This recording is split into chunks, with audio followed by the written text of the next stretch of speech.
Hili la utovu wa nidhamu kwa Djigui Diarra, hili la kuja juu kuwapokea waamuzi like yeye ni mchezaji, pengine yeye anajua zaidi hizi sheria kuliko mwamuzi ambaye anachezesha pale ndani ya uwanja. Hili kachero tunaliweka kwa namna gani? Hili limekaa vipi kwa upande wa mchezaji professional kama Djigui Diarra kuonyesha vitendo kama hivi uwanjani?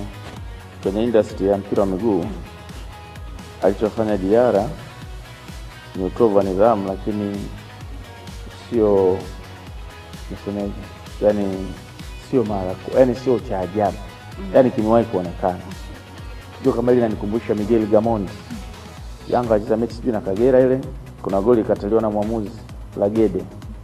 Gamondi alitaka kwenda kumpaa mwamuzi, yani alishafika kwa mwamuzi, watu ndio wamezuia. Unaelewa?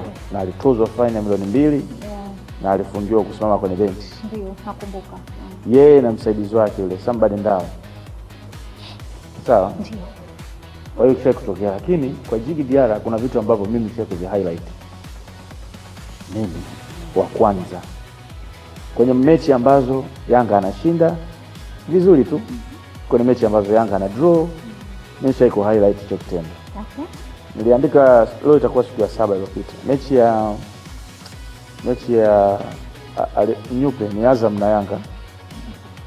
Diarra alipomaliza mechi alimfuata mwamuzi kumconfront kwa namna isiyofaa, kwa kutupa mikono na kumletea sauti, lakini yule nyupe alimuona akacheka, akamwacha.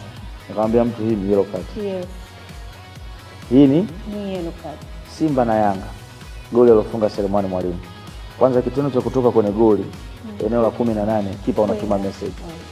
Unavuka kwa hulka, yani tone gani, body language gani, kwa vocal gani kwa assistant referee. Umefika unaongea vipi? Unamface uso kwa uso na unamnyeshia vidole usoni, unamkolomea. Ile tunasema unamconfront mwamuzi kwa namna isiyofaa. Ile ni misconduct. Ni yellow card. Diarra alishakuwa na yellow card. Sawa? Baada ya Selemani akiamini ameshika, aliputa mkono kupinga maamuzi ya refa. Mechi ile ikaisha, akamfuata huyo mwamuzi. Kwa hiyo aliendeleza. Hiyo ni mechi nyingine. Unaelewa? Kwa hiyo haya alikuwa matukio mawili. La tatu ndio hii mechi ambayo imetoka ya Mtibwa. Sasa hili limeonekana sana kwa sababu amelifanya kwa kuendelea na kwa ukubwa. Kule alikuwa anaongea na confront afa anarudi. Ila hili anashikwa kwanza na mzee mmoja benchi la ufundi, sijamtambua kwa majina, anampuuza. Anakuja meneja wa kikosi Walter Harrison. Sio tu kumtuliza, kwa nguvu anamzuia. Amekuja rais wa club kumtoa Djigui kwenda dressing room. Umeelewa? Hivi vyote alivifanya. Bado ilibidi pia afanye nguvu ya ziada kwa sababu alikuwa anampush.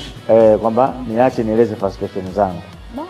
Lakini mimi na wewe tujiulize, sababu ya kufanya vile ni nini? Si goli lile kona ambalo amefunga.